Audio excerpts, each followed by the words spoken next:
مشكلة كبيرة.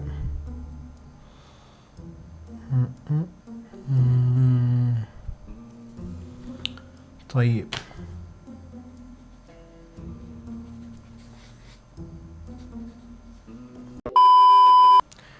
فيديو جديد.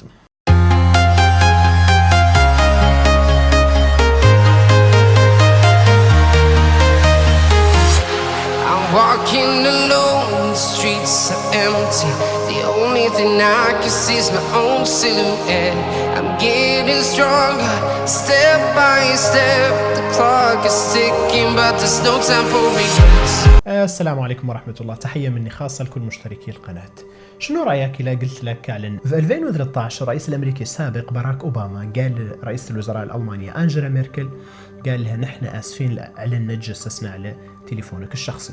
هذا الشيء يقودنا للتفكير على إلين تعود وكالات الاستخبارات الأمريكية تتجسس على شخصيات نافذة حول العالم بما فيها رئيسة الوزراء الألمانية. هذا معناها أنها أكيد وبالضرورة تتجسس على بقية سكان الكرة الأرضية بما فيهم نحن.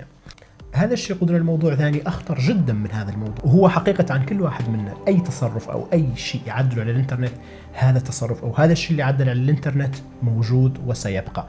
وهناك كيف يقولوا شخص ما في مكان ما يطلع على هذا التسجيل أو لديه القدرة على الاطلاع على ما فعلت على الإنترنت في فترة معينة، في تاريخ معين، في مكان معين. هذا الشيء يقودنا لعدة مواضيع. شن هي الجهات اللي تجسس علينا عن طريق الإنترنت؟ وشن هي صفتها؟ كانها صفة رسمية؟ كانها صفة خاصة؟ حقيقة وحكما الجهات اللي تجسس علينا هي جهات ذات طابع خاص في معظمها، لكن تبقى هناك تساؤلات عن هذا الموضوع. وأول من تنبه لهذا الموضوع هو الصينيين، ولذلك الصينيين عندهم شبكة اتصالات أو شبكة إنترنت مفصولة عن الشبكة العالمية للإنترنت بغرض حماية مواطنيهم، يعني به اللي الحكومة الصينية عندها قبضة حديدية معينة على شعبها.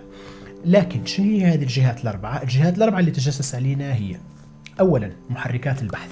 محركات البحث كيف جوجل، كيف فايرفوكس، كيف ياهو، هذه كاملة محركات بحث. كيف السفاري اللي عند أبل لمستخدمي الآيفون. طبعا هذه محركات البحث عندها القدرة على جمع البيانات والمعلومات اللي نحن نخلوها على الانترنت، بمعنى أنك أنت تبحث عن شيء، تدخل أي موقع، هذه محركات البحث من خلال استخدامك لها هم يعود عندهم سجل واضح للمواقع اللي انت زرت، بالتالي عندهم بياناتك، عندهم معلوماتك، علينا دخلت وعلينا مركت. الجهة الثانية اللي تجسس علينا هي مواقع التواصل الاجتماعي. مواقع التواصل الاجتماعي تجمع عنا كمية هائلة من البيانات، والمثير للسخرية في الموضوع هو عن هذه البيانات نحن نسلموها بمنتهى البساطة وبملء إرادتنا لهم. تعرف عنك اللي انت تفتح حساب في أي موقع للتواصل الاجتماعي يعود عنده تحت خانة صغيرة أو أحيانا شرطة صغيرة مكتوب تحتها أوافق على جميع الشروط. أنت ما دمت وافقت على جميع الشروط اللي هي طبعا صفحات وصفحات لو فتحتها لتقراها هذا هي لك هي آلاف مؤلفة من الصفحات. وهذا الشيء يؤكد على أن الشركات تتعمد، الشركات اللي عندها مواقع تواصل اجتماعي تتعمد بشكل أو بآخر على أنها تصعب عملية الاطلاع على ما ستفعله هي ببياناتنا اللي نحن نسموها. طبعا على سبيل المثال أنت تسجل في أي موقع، نقبل فيسبوك على سبيل المثال، اللي هي تدير اسمك، بياناتك، عمرك، علين ساكن، اللغة اللي تتكلم بها، هذه بعد قاع مجموعة بيانات تم جمعها عند الساعة والحين وبمنتهى السهولة وبملء إرادتك أنت. طبعا في كمية هائلة من البيانات يتم جمعها أيضا من خلال استخدامك للموقع لين يعرفوا أصحابك، لين يعرفوا اهتماماتك، الأشياء اللي تدير عليها لايك، الأشياء اللي تدير عليها ديسلايك، الأشياء اللي أنت مهتم بها، المجموعات اللي تدخل، المواضيع اللي تدير اهتمامك. بهذه الطريقة مواقع التواصل الاجتماعي تتمكن من عنها تعدل صورة من شخصيتك إلكترونيا. في الدول اللي فيها تلاعب بهذه البيانات كيف ما خلق في الولايات المتحدة مؤخرا في قضية كامبريدج أناليتيكا اللي ترامب مازال يدفع ثمنها لغاية اليوم، واللي يتعرض للإمبيتشمنت اللي هو محاولة عزله حاليا بسبب اتهامات تؤكد أن ترامب تلاعب بشكل أو بآخر بالعملية الانتخابية الأمريكية. هذا الشيء يقودنا للحديث عن الدور الكبير أو الدور الخطير اللي تلعبه مواقع التواصل الاجتماعي في حياتنا اليوم. هو دور حساس به اللي تواجد هذا الكم من البيانات لهذا العدد من الأشخاص. على سبيل المثال فيسبوك عليه مليار زايد من البشر، مستخدم فعال موجود على فيسبوك. وجود هذا الكم من بيانات الأشخاص لدى شركة خاصة هدفها الأول والأخير هو الربح هو بحد ذاته مشكلة. إذا الجهة الثانية اللي تجسس على أنه تجمع بياناتنا بغرض تجاري بحت أو لأغراض أخرى حتى الآن ما هي واضحة هي مواقع التواصل الاجتماعي. إذا أولا محركات البحث، ثانيا مواقع التواصل الاجتماعي. الجهة الثالثة اللي تجسس علينا هي مزودي الخدمة، يعني الجهة اللي تزودنا بالإنترنت. محركات البحث قاصرة عن تعرف البيانات اللي خارج محركات البحث. بمعنى أنا إذا دخلت جوجل تعرف ذاك اللي بحثت عنه في جوجل. طيب لين نبحث عن شيء ثاني على ياهو، ذيك المعلومات اللي بحثت عنها اللي تعود في ياهو جوجل ما يعرفها. لين نبحث على فايرفوكس، ذيك المعلومات اللي تبقى على فايرفوكس جوجل ما يعرفها.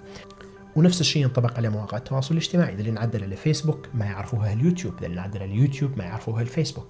لكن خالقة جهة وحيدة تعرف اللي نعدل عليهم كاملين، اللي هي شنو؟ مزودي الخدمة. الشركة أو الجهة اللي تزودك بالإنترنت تعرف تماما أي موقع دخلت، كم عطيت فيه، ايش عدلت فيه، من هو الاشخاص اللي تراسلت معهم فيه، شنو الاشياء اللي تثير اهتمامك، شنو الاشياء اللي ما تثير اهتمامك. ولذلك اوباما في فتره حكمه الاخيره اصدر قرار يمنع الشركات المزوده لخدمه الانترنت في الولايات المتحده الامريكيه من استخدام البيانات لاغراض تجاريه او بيعها او تاجيرها لمؤسسات اخرى كيف كامبريدج أناليتيكا اللي تستخدم بيانات الناس للتلاعب من اجل الانتخابات. كل هذا الشيء يقودنا لمعرفة أن الخطر الأكبر علينا هو مزودي خدمة الإنترنت، هم الأكثر تجسسا لنا، هم الأكثر جمعا لبياناتنا، وهذا الشيء بحد ذاته خطير جدا. الجهة الرابعة اللي تجسس علينا بالمناسبة هي الحكومات. طبعا الحكومات تلجأ للتجسس علينا. طبعا ليس هو اللي البعض يقول لي طيب نحن هذا يجسس علينا من طرف محركات البحث، ومن طرف مواقع التواصل الاجتماعي، ومن طرف مزودي الخدمة، ومن طرف الحكومات. شنو هو الحل لهذه المشكلة؟ الحقيقة عن ما في حل جذري لهذه المشكلة، لأن الإمكانيات اللي تحتاجها إياك تحل المشكلة بهذا القدر هي إمكانيات دول، بالتالي إمكانيات غير متاحة للأفراد. هذا من ناحية. يا غير فيه طرق تقدر تصعب بها جمع بياناتك عن طريق الإنترنت. أولا شتت معلوماتك، بمعنى على أنك ذلي تعدل على فيسبوك اللي تعدل على فيسبوك اللي تخرص مثلا فيديوهات على فيسبوك وتقرأ على فيسبوك وتكتب تنشر منشوراتك على فيسبوك. حاول عنك تنوع المنصات اللي انت تستخدم بحيث عن معلوماتك ما تعود عند جهة واحدة. نوع الاشياء اللي تستخدمها. لا تستخدم محرك بحث جوجل دائما وابدا، حاول تستخدم محركات بحث ثانية كيف ياهو كيف سفاري الى اخره. المهم في الموضوع انك تنوع المنصات اللي انت تستخدم وتنوع محركات البحث اللي انت تستخدم. هذا بالاضافة لاستخدام الفي بي ان. أنا من نفسي أشجع الناس كاملة على تستخدم VPN، لأن VPN يصعب على الناس جمع معلوماتك، ويصعب على الناس تتبعك وتحديد موقعك الجغرافي بشكل مستمر. فبالتالي VPN شيء جيد، خدمات فيها شيء مجاني وفيها شيء مدفوع، غير حقيقة وحكما عن لا غنى عنها في عالم اليوم. طبعا فيه دول تسعى لأنها تفصل راسها عن الشبكة العالمية للإنترنت في سبيل أنها تخفف نسبة التجسس اللي على مواطنيها ونسبة التتبع اللي تخرج على مواطنيها. طبعا عندها أهدافها هي السياسية الأخرى. من هذه الدول كوريا الشمالية وإيران كلهم تسعى لأنها تعدل شبكة إنترنت مفصولة عن الشبكة العالمية للإنترنت. وفي نهاية الفيديو أراكم عرفتوا الجهات اللي تجسس عليكم. مبروك. هذا كل شيء كان عندنا في الفيديو. شكرا على المتابعة والاشتراك. لا تنسى الضغط على زر الاشتراك وتنشر القناة بين أصحابك، وشكرا. سلام.